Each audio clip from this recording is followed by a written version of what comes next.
30, 40,000 to sit on the couch to talk. That's way safer than that club with all them guns and that bitch gotta leave the club in front of somebody who ain't gonna hurt me. I think y'all should be happy I'm doing podcasts. I'ma live longer way doing podcasts. Way more less danger doing podcasts. Would you rather do a show for 60 or podcast for 45? I made that decision the other day. I took the 45 over the 60. The 60 I had to pay for flights, hotels, going to dangerous ass city.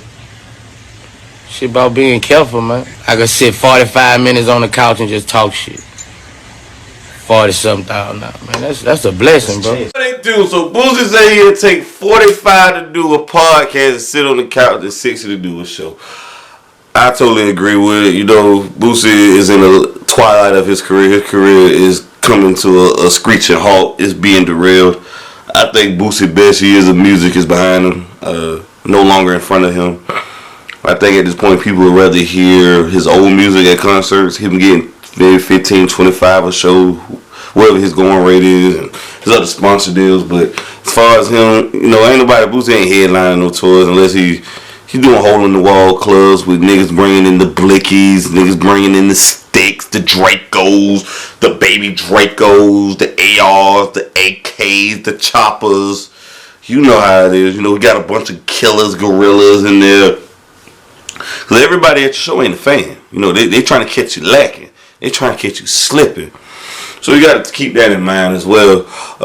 Him doing the podcast is probably the best thing for him. I think at this career, he's always on Vlad. You know, Vlad is paying him. You know, Vlad breaking bread with him. You know, giving him that, cutting that check.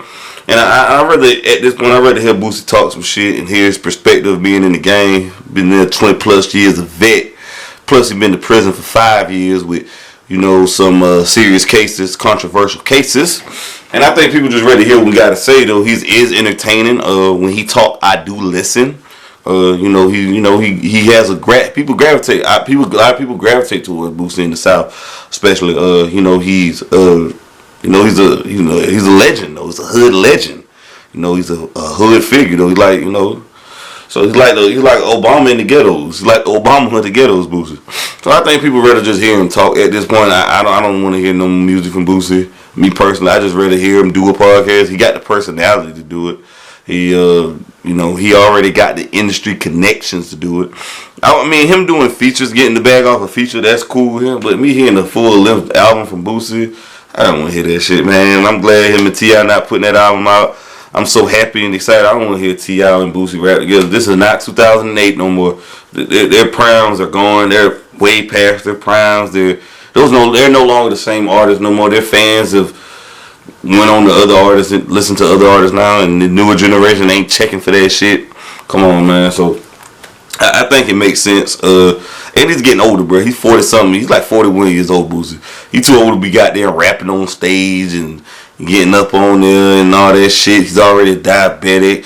Getting up there in age, hell, rheumatoid arthritis might kick in, jumping down, talking about set it off. You know, you need to sit your motherfucking ass down, old ass man. Yeah, man, I want to hear Boosie talk some shit, man. You know, his perspective and his insight on things, you know. That's what I would like to hear him talk about.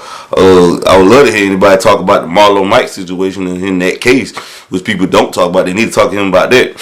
You know, what going on in Baton Rouge has come up. That's what I'm more interested. Him being an OG and, you know, schooling the youngins from him being in those situations he been in, from learning from his mistakes, past mistakes.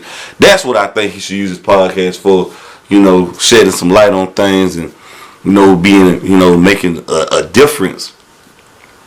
And, you know, what people want to hear. I think him doing that is the best route. And you're right, you know, it's definitely a lot better, especially being a rapper. Because rappers are targets anyway, especially rappers that talk gangster rap. That's him. You know, he definitely trying to live that image. He kept the deepest entourage in the industry. So he got an image to uphold and keep. So I'm not checking for no more Boosie music. Boosie haven't made a song that moved me in years. Hasn't moved me or made me want to dance or play. I'm not playing any newer Boosie music.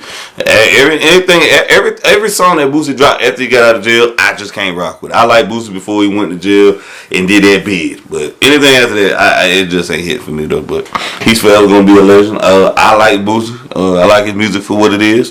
But yeah, man, y'all go tap in, man. Y'all like, comment, subscribe, man. I'm out.